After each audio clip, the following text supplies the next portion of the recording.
സ്വാശ്രയ കോളേജുകളിലെ അധ്യാപക നിയമനത്തിൽ UGC യോഗ്യത കർശനമായി പാലിക്കണം എന്ന് വൈസ് ചാൻസലർമാർക്ക് ഗവർണറുടെ നിർദ്ദേശം. യോഗ്യതയില്ലാത്തവരുടെ നിയമനം തടയണം. ഉന്നത വിദ്യാഭ്യാസ മേഖലയിലെ ഗുണമേന്മ ഉറപ്പാക്കാനാണ് നിർദ്ദേശം. ചാൻസലർക്ക് ലഭിച്ച പരാതികളുടെ അടിസ്ഥാനത്തിലാണ് ഇടപെടൽ.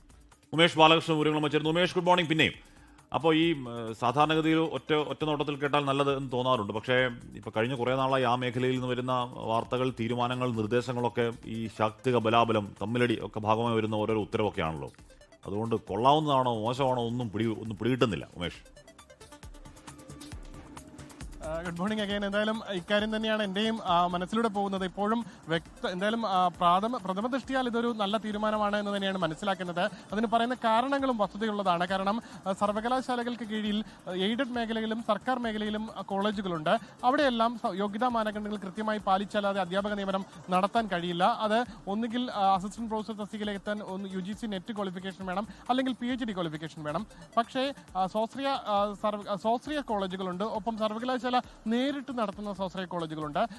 ഈ കോളേജുകളിലൊന്നും കൃത്യമായി യോഗ്യതാ മാനദണ്ഡങ്ങൾ പാലിക്കുന്നില്ല എന്നുള്ള പരാതികൾ വന്നിരുന്നു. സമീപകാലത്ത് ചില വിഷയങ്ങൾ ഇതുമായി ബന്ധപ്പെട്ട് ഉദ്ധരിക്കേണ്ടി വരും. പ്രത്യേകിച്ച് കാലിക്കറ്റ് സർവകലാശാലയിൽ ഒരു മാർക്ക് വാല്യുവേഷൻ, ഉത്തരക്കടലാസിന്റെ വാല്യുവേഷനുമായി ബന്ധപ്പെട്ട് ഒരു പരാതി ഉയർന്നപ്പോൾ അതിന്റെ സിറ്റിംഗ് വെച്ചപ്പോൾ ആ ഉത്തരക്കടലാസ് നോക്കിയത് മതിയായ യോഗ്യതാ മാനദണ്ഡം ഇല്ലാത്ത ഒരു അധ്യാപികയാണ് എന്ന് കണ്ടെത്തിയിരുന്നു.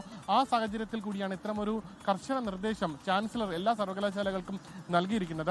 സ്വാശ്രയ കോളേജുകളിലെ അധ്യാപക നിയമനം അത് കൃത്യമായി UGC മാനദണ്ഡ പ്രകാരം തന്നെ നടത്തണമെന്നുള്ള കർശന നിർദ്ദേശമാണ് ഇപ്പോൾ നൽകിയിരിക്കുന്നത്. കാരണം നിരവധി പരാതികൾ ചാൻസലർക്ക് കിട്ടിയിട്ടുണ്ട്. അതുകൂടാതെ സാങ്കേതിക സർവകലാശാലയിൽ കഴിഞ്ഞ വർഷം സമാനമായി ഒരു വാല്യുവേഷൻ സംബന്ധിച്ച പ്രശ്നമുണ്ടായിരുന്നു. വിദ്യാർത്ഥികൾ പ്രതിഷേധവുമായി രംഗത്തെത്തിയിരുന്നു.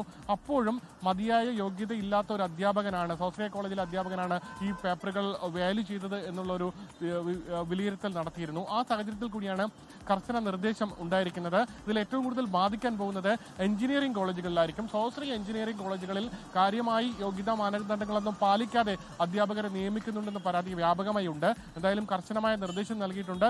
ഇനി മുതൽ അധ്യാപകരെ നിയമിക്കുമ്പോൾ ആ അധ്യാപകരുടെ യോഗ്യത, അവരുടെ ഇന്റർവ്യൂവുമായി ബന്ധപ്പെട്ട വിവരങ്ങൾ എന്നിവയെല്ലാം വെബ്സൈറ്റിൽ പ്രസിദ്ധീകരിക്കണം എന്നുള്ള നിർദ്ദേശവും ചാൻസലർ നൽകിയിട്ടുണ്ട്.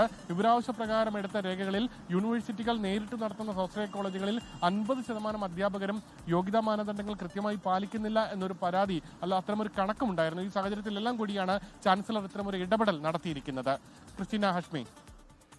ഉമേഷ് ബാലകൃഷ്ണനാണ് വിശദാംശങ്ങളുമായി ചേർന്നത്. ലോകത്തെവിടെയായാലും ഏത് സമയത്തും 24 വാർത്തകളും ഓഗ്മെന്റഡ് റിയാലിറ്റി പാക്കേജുകളും എക്സ്പ്ലെയിനറുകളും വിശദമായി കാണാൻ ഞങ്ങളുടെ YouTube ചാനൽ നിങ്ങൾക്ക് സബ്സ്ക്രൈബ് ചെയ്യാം.